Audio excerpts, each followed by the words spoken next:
Hello कैसे आप सभी लोग द पॉलिटिकल मास्टर में एक बार फिर से आप सभी का स्वागत है।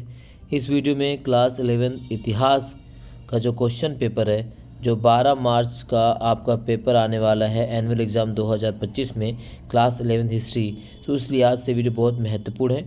12 मार्च के पेपर देने से पहले आपको इस वीडियो को कंप्लीट देख लेना है और एंड तक ज़रूर देखना है। जितने भी क्वेश्चन हम इसमें कवर करने वाले हैं वो सारे के सारे इंपॉर्टेंट और अधिकतर क्वेश्चन आपको यहाँ से देखने को मिल जाएंगे।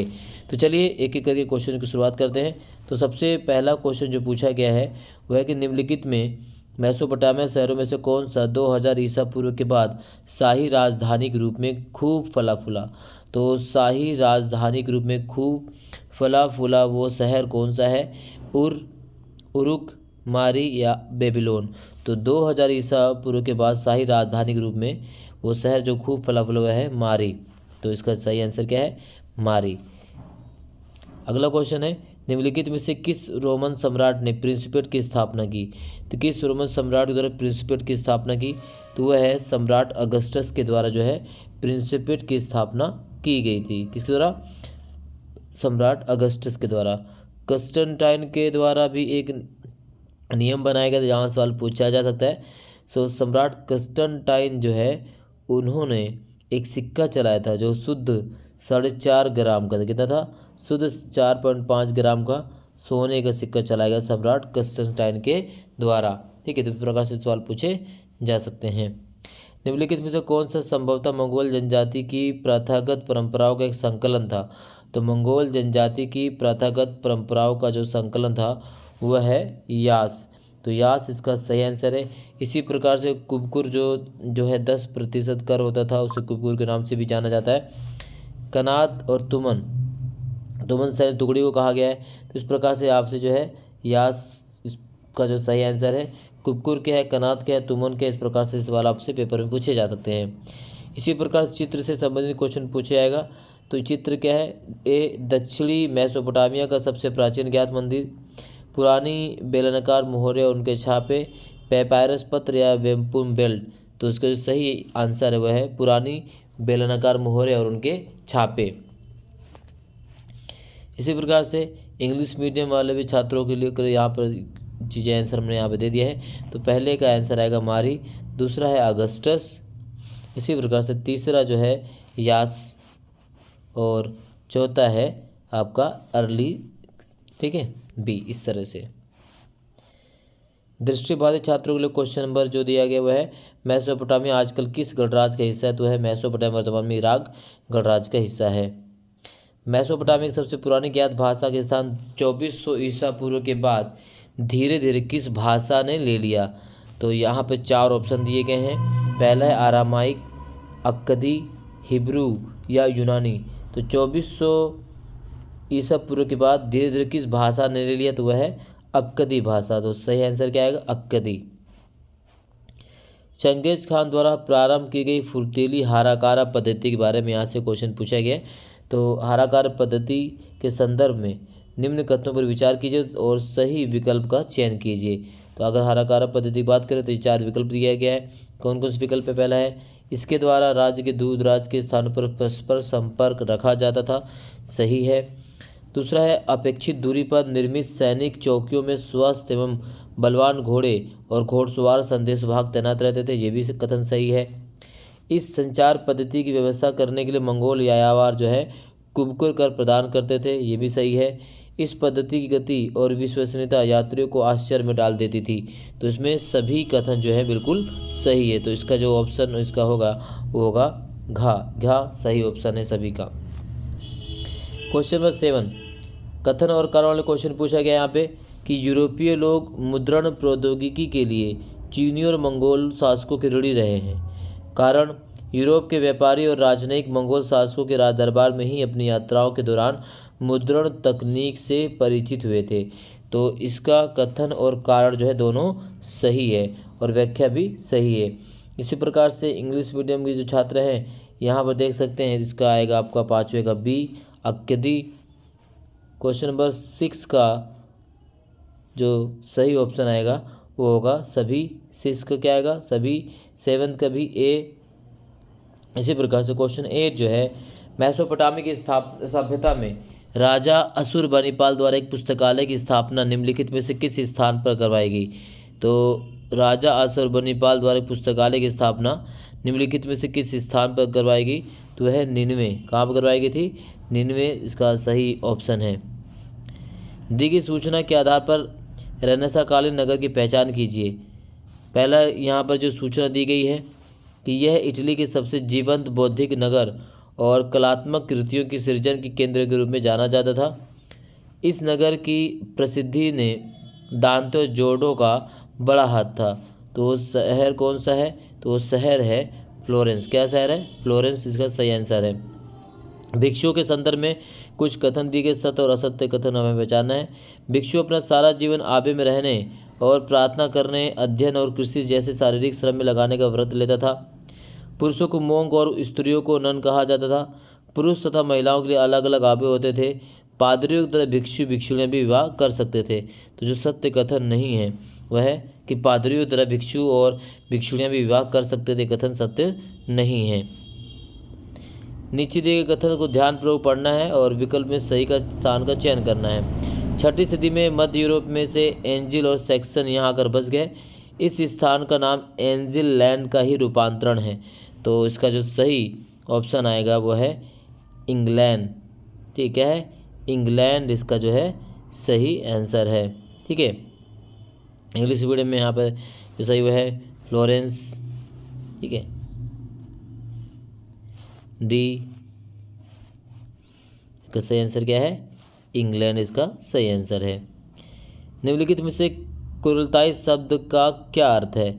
तो कुरलताई शब्द का अर्थ है मंगोल कबीलों के सरदारों की एक सभा।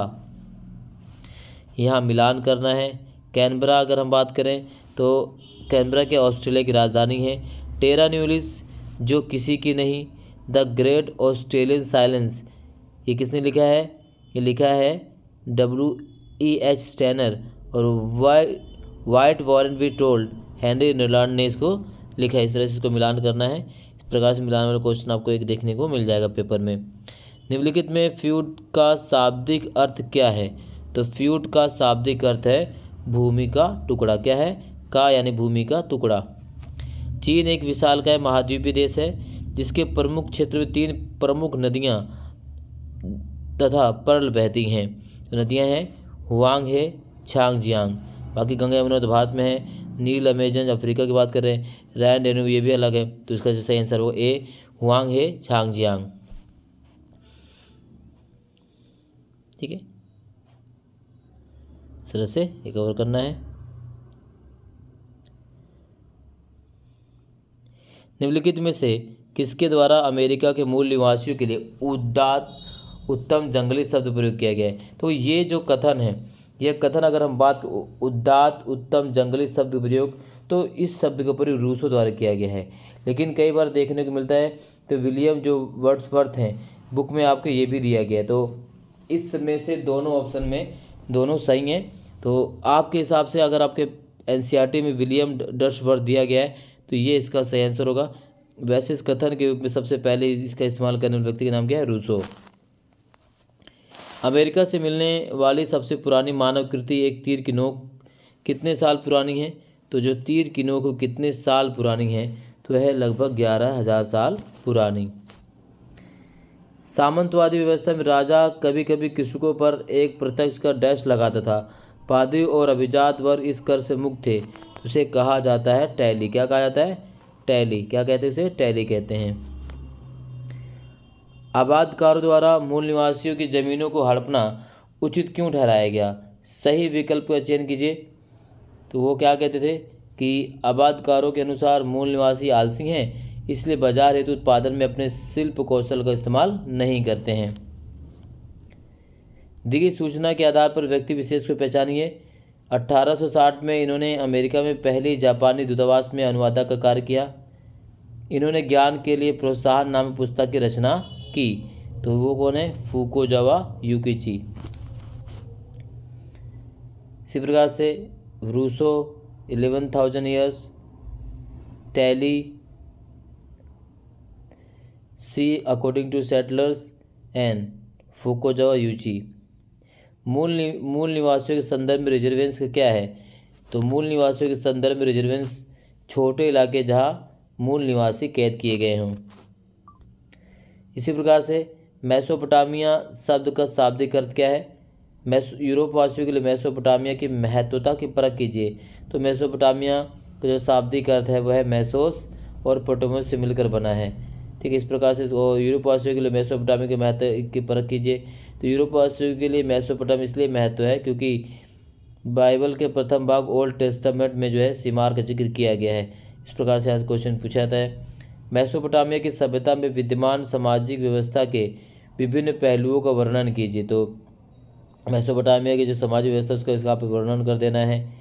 पहली और दूसरी शताब्दी रोमन साम्राज्य के लिए शांति, समृद्धि और आर्थिक विस्तार की प्रतीक थी, जबकि तीसरी शताब्दी आंतरिक तनाव के पहले बड़े संकेत लेकर सामने आई। इस कथन का चर्चा करना और तीसरी शताब्दी के संकट की भी व्याख्या करनी है। इसी प्रकार से क्वेश्चन नंबर 24 है कि 12वीं शताब्दी में फ्रांस में अमीर व्यापारी द्वारा दिए गए दान और सहयोग से बनवाए गए बड़े बड़े चर्च क्या कहलाते थे और ये किस प्रकार तीर्थ स्थलों में परिवर्तित हो गए। फिर यहाँ आप देख सकते हैं कि 18वीं शताब्दी में अमेरिका में रह रहे मूल निवासियों और वहाँ आकर बसने वाले यूरोपीय लोगों के मध्य पनपी पारस्परिक धारणाओं का वर्णन कीजिए। 14वीं शताब्दी से 17वीं शताब्दी तक यूरोप में होने वाले सांस्कृतिक परिवर्तनों के संदर्भ में पुनर्जागरण के अर्थ और परिणामों पर प्रकाश डालिए। तो इस प्रकार से क्वेश्चन जो है 3-3 नंबर से पूछे गए हैं।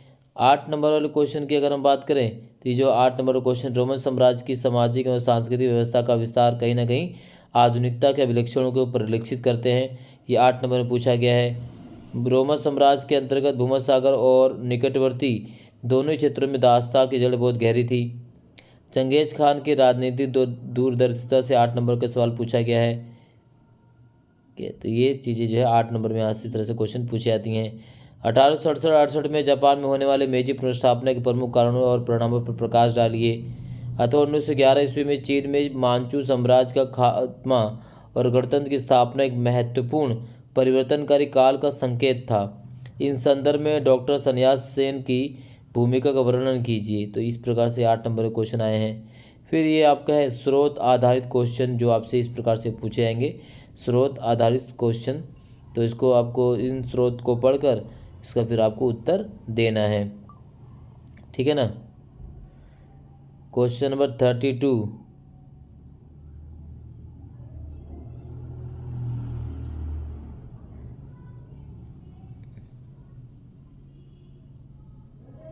ठीक है। इस तरह से ये स्रोत बेस्ड क्वेश्चन है जिसको आपको पढ़ के फिर उसका आंसर आपको देना है पेपर में। तो इस तरह से ये कंप्लीट जो पेपर हमने आपके सामने लिया है इसको आपको करना क्या है, प्रैक्टिस करना है। और गारंटीज मैं आप सभी को दोस्तों वादा कर रहा हूँ कि अगर आपने इन क्वेश्चंस को प्रैक्टिस कर लिया तो आप इतिहास में 80 में से 80 नंबर ला सकते हैं आसानी के साथ। तो इस वीडियो में बस इतना ही। मिलेंगे एक और वीडियो के साथ जो पार्ट 2 होगी। बहुत बहुत धन्यवाद। जय हिंद।